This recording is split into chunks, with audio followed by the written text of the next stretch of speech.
Hey, what's up? Welcome back to Homestead in a Box. My name is Leah and I'm super grateful to have you here this evening. In tonight's video, I'm going to talk about to prune or not to prune your tomatoes. A few weeks ago, I posted a picture on Instagram of me pruning my tomatoes, and a couple people asked why I was doing that. And then so I was like, I don't know, because everybody else is. So I took it upon myself to actually do a little bit of research on pruning tomatoes, and I found out a couple of pros and cons that I thought I would share with you guys and give you a garden tour. As you see, I finally got my cattle panels put in the garden, and I feel like it is starting to be complete. So come with me and let's talk about pruning tomatoes. All right, so everybody that I follow, almost everybody that I follow prunes their tomatoes. And while doing a little bit of research, like, I knew that they prune their tomatoes because tomatoes are very prone to catch diseases, and pruning your tomatoes on the bottom helps to prevent diseases because it allows airflow and things like that to work its way around and in the tomato plants. So that was really the main reason why I prune my tomatoes. Here in Oklahoma, zone 7B, it gets hot and humid.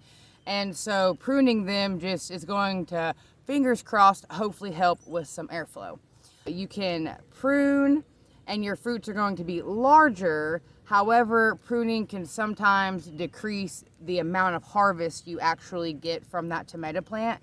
And one thing I will mention is you definitely want to make sure and check and see if your tomato plants are determinate or indeterminate. And the difference between them is a indeterminate tomato just grows. That's why I have these cattle panels that are quite a few, well, they're like a foot or two off of the ground, because an indeterminate tomato never stops growing. I've seen people have tomato trees, okay?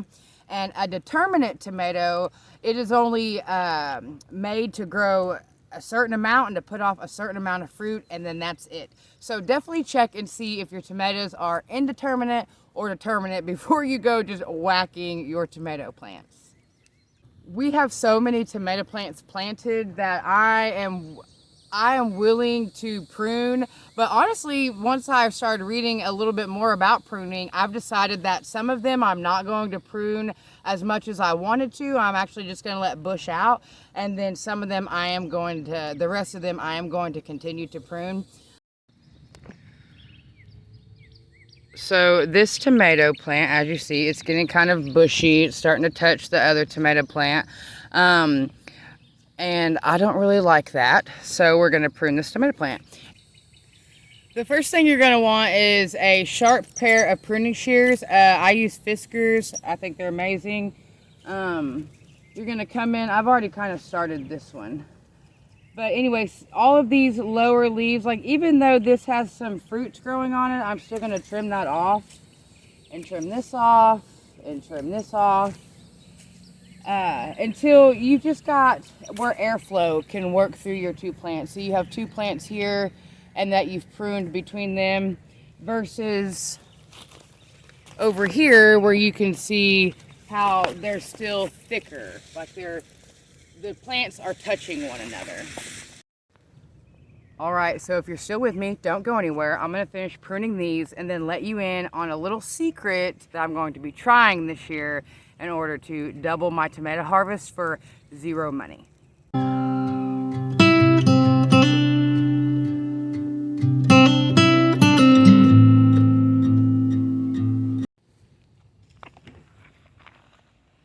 Successfully pruned.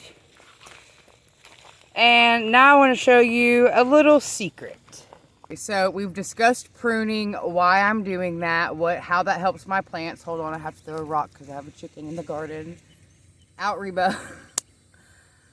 We've discussed a few pros and cons for pruning, and I showed you my trellis, my cattle panel trellis. And now I want to talk about something that has been kind of just on my mind lately. Several people have mentioned, is it too late to plant something? Is it too late to plant this? Is it too late to plant that? Like, not only have I been asked personally, but I'm in a lot of gardening groups. And so I see people ask all the time. And there's two things I want to say. One is seriously knowing your beginning frost date and last frost date is a total game changer. Like for me, I know I have at least a roughly 220 day growing season. And a lot of the things I'm growing only need 100, maybe a little over 100 days to actually grow. Tomatoes are one of those things, okay? This is actually, I have roughly 50 tomato plants, and this is my first swing of tomatoes. I'm actually going to come in with a second swing of tomatoes midway through the summer before it just gets totally hot, and I'm going to replant more tomatoes because I am trying to sell at the farmers market. And how I'm doing that without it costing me an arm and a leg and starting a bunch of tomato seeds in my house again is I'm actually going to be taking the suckers or the side shoots off of these tomatoes, putting them in water and allowing them to grow. I mentioned earlier that all of the little hairs on a tomato is roots, okay? So it's so amazing to me. You can cut off a vine and you would think that it's going to die, and then you can stick it in water, give it water, and it will literally grow roots off of it, and you can replant that. I just think it's so amazing. You can compare that to a lot of things in life, okay? From the bad, there is good to come. And that's how I feel about these tomatoes. So I'm actually going to show you what a sucker is. That way, in case you're growing tomatoes and you want to double your harvest, now is a good time to go in and to prune off your suckers and put them in water so they can grow roots. But I'm going to show you what that looks like. Okay, so you see here I've already pruned this tomato plant here. Okay, here's the main stem and here's all the side shoots. Okay, here's the elbow or the axle, if you want to be technical. And then you just take shears and come in and cut that. And then you have this, and then you stick this in water.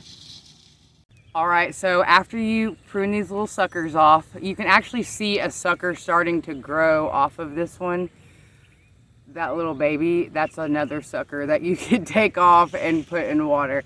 A little too small on this one, but I think it's super fascinating that you can just keep growing tomatoes. So this I will actually put in water and I'll let roots form off of it. And then about mid to end June, I'll come in and I will plant all of the suckers that I have and hopefully harvest them up until October, weather permitting. A lot of people do not know that that is a thing, okay? And I want you to know that it's a thing, okay?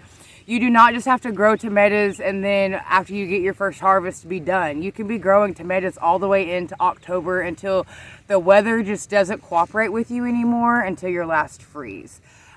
So super interesting fact if you did not know that. Now let's go check out and harvest some green beans before we hop off here.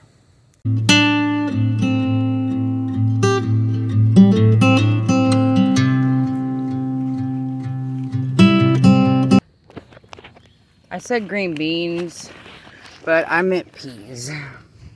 So my pea plants are starting to get a little warm for them, but I definitely have peas, so I'm gonna harvest them. These peas I will not be replanting because peas like cooler weather. These particular peas like a cooler weather.